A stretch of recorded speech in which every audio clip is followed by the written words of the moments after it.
A paz, meus consagrados do Senhor. Olha, manos, o conjunto da obra do nosso Senhor, além de ser extraordinário, é também curioso, é pitoresco, às vezes extravagante. Nesse texto, esse "ele curou a todos", que está em algumas versões do texto, fala especificamente sobre a não dificuldade de Jesus para fazer qualquer coisa.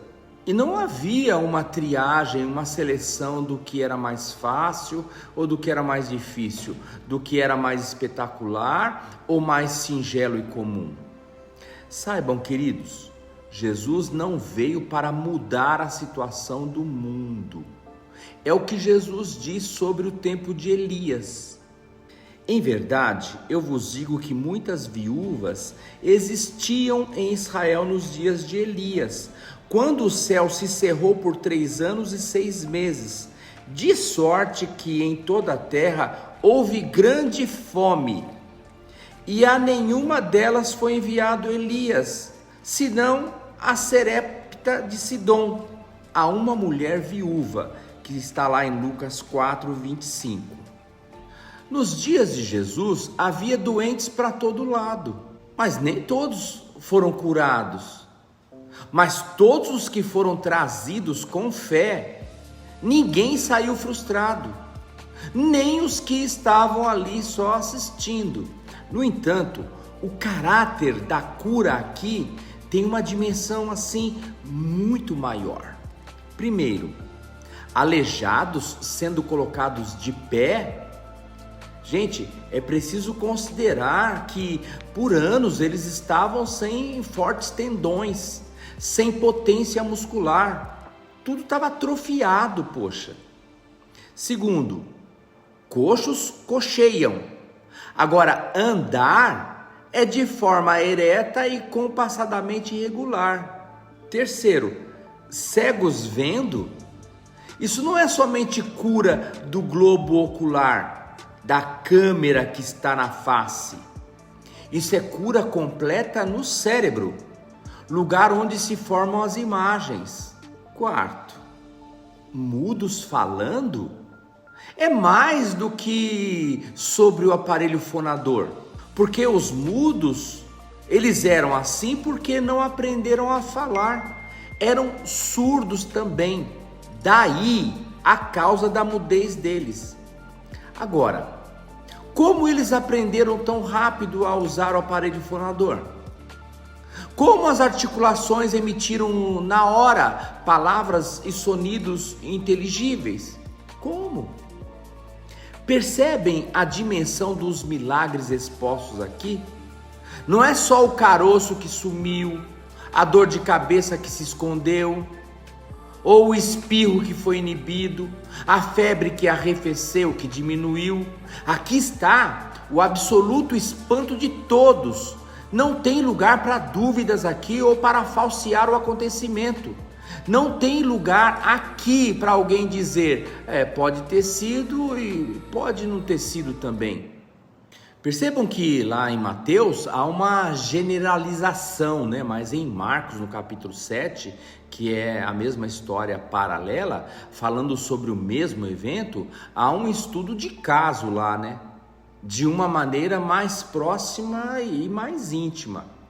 Em Marcos tem um rapaz com uma dificuldade agônica de falar. Era um caos ter que tentar ouvir aquele rapaz, porque ali estava uma gagueira, a falta de boa articulação da língua e da boca. Esse caso é diferente. Por quê?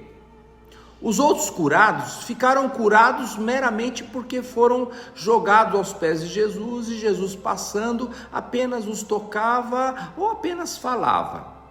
E Jesus fazia isso naturalmente, como se respira, né? Como se fala. E acontecendo no caminho, naturalmente. Mas nesse caso não. Rogaram-lhe que pusesse a mão sobre ele. E tirando-o à parte de entre a multidão, pôs-lhes os dedos nos ouvidos e cuspindo tocou-lhe na língua. Percebem a distinção de caso aqui? Por que isso? Por causa das nossas gradações de fé. Cada pessoa tem uma porção ou gradação de fé diferente.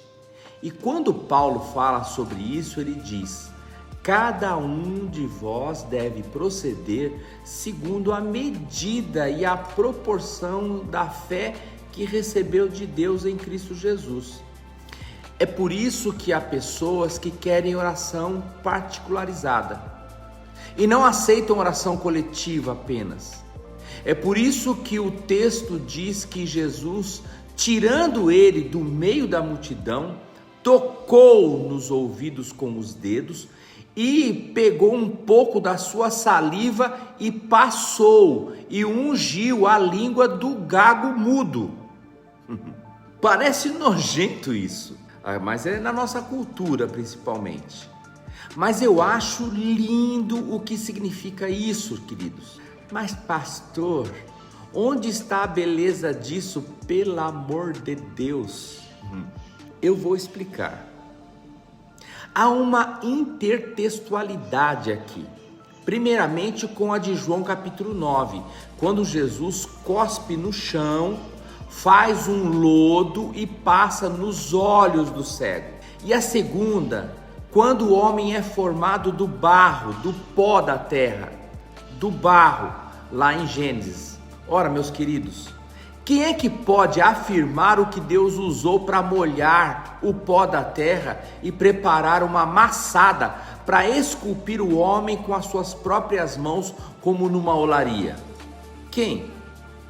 Percebam que aqui pode estar mais uma manifestação do cuspe de Deus na história, ok? Só que isso aqui não é para ser repetido ou para se construir uma nova doutrina em favor do cuspe da unção sagrada da Santa Igreja do fulano ou do beltrano. Aqui é Deus, na pessoa do Filho, fazendo isso.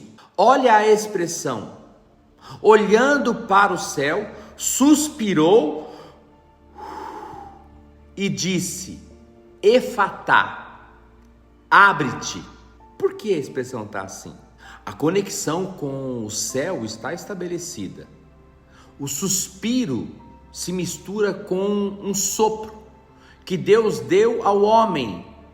E o homem seco e preso em si mesmo fica ungido com a saliva da língua do Senhor.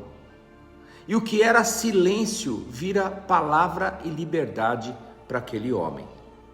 O homem se torna a expressão de Deus e fala de Deus porque ele falava livremente, desembaraçadamente, fluentemente, de forma fluida e eloquazmente. Aleluia! Vejam como é diferente esse caso, porque há aqui a particularidade, a intimidade, a exclusividade. E o que é interessante aqui, nessa narrativa, é que quanto mais Jesus lhes pedisse para que não divulgassem a ninguém, mais eles falavam.